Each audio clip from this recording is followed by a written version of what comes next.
Let me show you a way to add melodic and harmonic sparkle as a featured texture in your beats using Arpeggio Lab. We'll start with an algorithm FM synthesizer and we'll load Pattern Sequencer's 16 steps preset, but slow down to a 1 measure rate. This gives us a note that re-triggers every measure.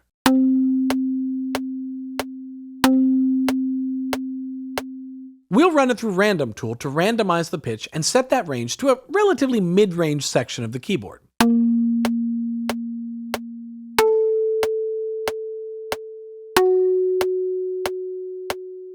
Then, we'll send these notes into scales and chords, which I commonly set up as open chords with added octaves above and below for nice big chords.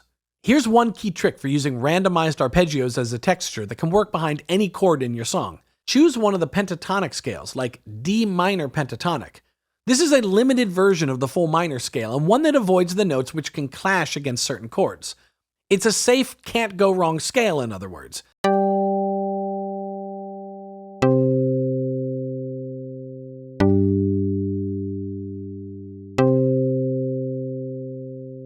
If we add Arpeggio Lab beneath it and set it up with an anchor and a movement shape, and maybe we'll dial up the mute modifier to leave some space, what we end up with is an arpeggio that is giving us some nice pitch movement within a rather open framework that we can now build a song around.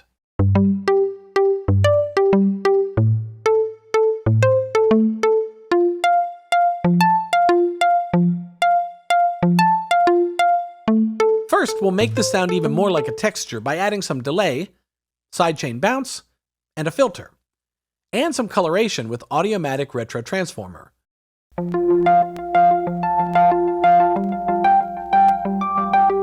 Because we're using that minor pentatonic scale, listen to what happens if we pair piano chords from Chord Sequencer over top of our ever-changing and random arpeggiator texture.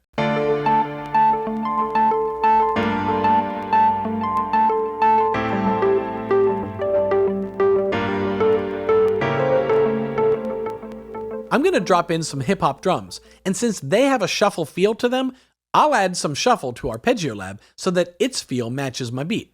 And if we record some bass and add a top-line vocal,